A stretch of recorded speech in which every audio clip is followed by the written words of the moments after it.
Alright, I'm going to make an exception. I usually just do a video here and there of what I'm doing, and it has nothing to do with what everybody else is talking about, but this seems to be a subject that might be kind of important, I think. Like Brow done one this morning. Systems are down again. I don't know. Seemed like that's what he was talking about. I was busy while it was playing. But yeah, he's kind of right. Uh, Tools. I'm not going to go into technology or how to use something. This is not that video, but tools, tools, tools.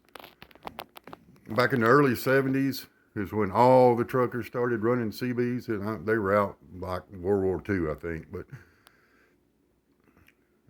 back during the fuel shortage, diesel shortage, and running 55 mile an hour, and it was becoming a problem because not every truck stop even had fuel. So they were relaying information, who did, who didn't, Speed limit, they can't make a living running 55 mile an hour, so that's where all your terminology started out. They were a tool for them, your city kiddies and county mounties and full growns and plain wrappers, front doors, back doors, rocking chairs, all that stuff. It wasn't Smokey and the Bandit. Get that square. Get that. That was Hollywood's version of destroying what was actually working really well. And it's not the way truckers talked back then. But there you go. That's a history. That's back when that's what everybody used, to make a living. It was a tool in the truck. And all these radios, there's all different kinds here because I've done this 22 years and 2 million miles. You just collect them about one every 2 years. You get another one. And so I'm not going to go into all the different kinds. What they all have in common is there's 40 channels and they'll all hear and they'll all talk if they're working proper. That's a tool. I'm still running one in my pickup truck. You can turn it on channel 19 and hardly nobody's talking because everybody's on cell phones. That's the new communication, even with truckers. The etiquette is gone. They'll come up on a wreck and then all turn it on 19. Don't want to know what's going on when you could have known 20 miles ago if you just had it on. But etiquette, that's another word for it's important with all this stuff.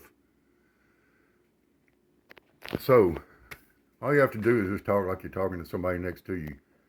There's terminology you'll hear, but don't use them if you're not that person, because you can spot it a mile away and it sounds corny.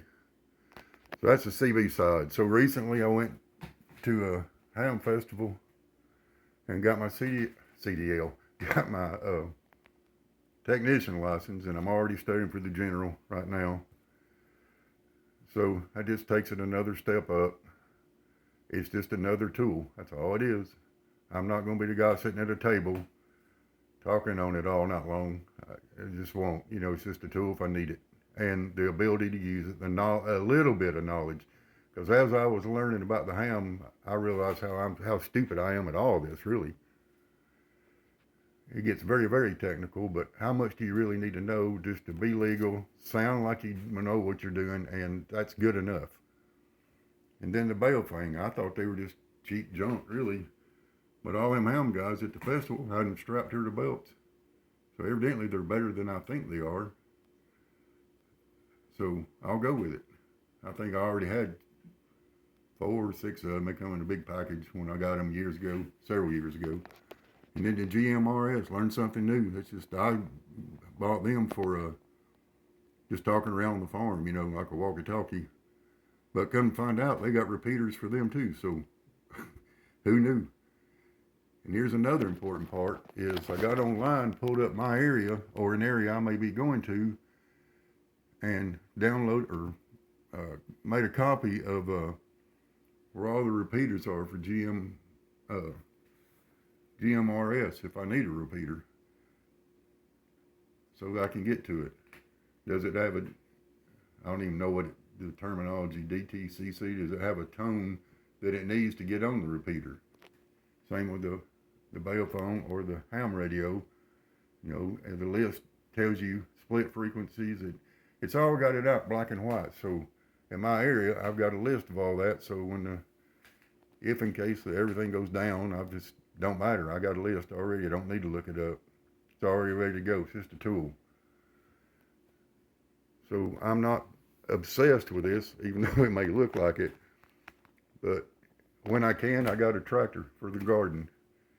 If the tractor's down, I got rakes and shovels and hoes and mattocks and on and on.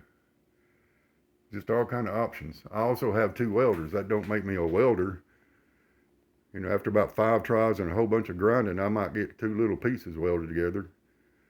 It's just a tool. It's at least a chance to get something done. So anyway, anybody interested, KQ4PFB. Where I'm at now, but you ain't got to be a pro. You just got to know something just a little bit. Later, guys.